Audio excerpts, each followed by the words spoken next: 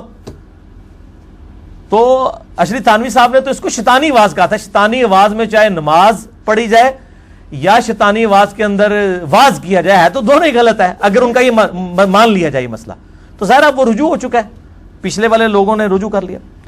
تصویر کا مسئلہ بھی آپ کے سامنے ہے. علماء تصویر کھنچواتے نہیں تھے, اب تصویر کے بغیر وہ جب تک سامنے آئے نا کیمرے والے وہ سٹارٹ ہی نہیں ہوتے ہیں. تو یہ سارے رجوع کر رہے ہیں نا ماشاءاللہ. اور پچھلی دفعہ بھی میں نے بتایا تھا سنن ابی داؤد میں انٹرنیشنل نمبر کے مطابق 198 نمبر حدیث ہے کہ ایک صحابی کو زخم لگا, وہ اسی حالت میں نماز پڑھتے رہے اور نبی علیہ السلام کو یہ خبر بھی پہنچی, آپ نے نہیں فرمایا تیرا وضو ٹوٹ گیا, اور وہ دوسرے صحابی کو جگا بھی سکتے تھے. انہوں نے کہا نہیں, میں نے نماز شروع کی تھی, میں نے کہا سورت پوری مکمل کر کے ہی میں نماز مکمل کروں. خون نکلنے سے وضو نہیں ٹوٹتا. امام حنیفہ کا یہ موقف غلط ہے, امام شافعی کا موقف ٹھیک ہے. اس طریقے سے بخاری اور مسلم میں حدیث ہے, بخاری میں 382, مسلم میں 1145. اما عائشہ کہتی ہیں کہ نبی علیہ السلام رات کے وقت نوافل پڑھتے, میں سامنے لیٹی ہوتی تھی. جب آپ صلی اللہ علیہ وآلہ وسلم سجدے میں جانے لگتے میرے پاؤں کو ٹو دیتے, میں پاؤں سمیٹ لیتی تاکہ آپ آسانی سے سجدہ کر لیں. اور اس وقت گھروں میں چراغ نہیں ہوتے تھے. یعنی وہ یہ بتانا چاہ رہی تھی مجھے نہیں پتا چلتا تھا کہ نبی علیہ السلام ابھی سجدے میں آ رہے ہیں, یعنی وہ مجھے ٹوتے تھے تو مجھے پتا چلتا تھا. تو اس سے پتا چلا کہ بیوی کو ہاتھ لگانے سے وضو نہیں ٹوٹتا. امام شافعی کا یہ موقف غلط ہے, امام حنیفہ کا موقف ٹھیک ہے. اس پہ میرا کلپ بھی پچھلی دفعہ آ چکا ہے چاروں اماموں کے اوپر, کیا چاروں امام ہی حق پر ہیں. اس میں میں نے بتایا تھا, میں نے نمبر نہیں بتایا تھے, مجھ پہ ادھار تھا, میں نے بتا دیا. سنن ابی داؤد 198, صحیح بخاری میں وہ یہ خون والا مسئلہ, اور بخاری میں 382 اور 1145 بیوی کو ہاتھ لگانے سے وضو نہیں ٹوٹتا. تو ہمارے سارے سکے ہیں. جو نبی علیہ السلام کی احادیث کے مطابق فتویٰ دے گا وہ ہمارا سکا ہے, جو نہیں دے گا اس کو بھی ہم اپنا کوئی پرایا نہیں سمجھتے, ہم اس کی اصلاح کی کوشش کرتے ہیں. باقی research paper number 13 Shah Wali اللہ دہلوی والا پڑھ لیں ضرور. اور یوٹیوب پہ میری ویڈیو ہے اہل سنت کا منہج کیا ہے, قرآن سنت اجماع اور دین اجتہاد اور قیاس. اللہ تعالیٰ سے دعا ہے جو حق بات میں نے کہی اللہ تعالیٰ ہمارے دلوں میں راسخ فرمائے. اگر جس بات میں میرے منہ سے کوئی غلط بات نکل گئی اللہ تعالیٰ ہمارے دلوں ہی سے معاف کر دے. ہمیں کتاب و سنت کی تعلیمات پر عمل کر کے دوسرے بھائیوں تک پہنچانے کی توفیق عطا فرمائے. سبحانک اللہم و بحمدک, اشہد ان لا الہ الا انت, استغفرک و اتوب الیک, وما علینا الا البلاغ المبین. جزاکم اللہ خیرا و احسن الجزاء.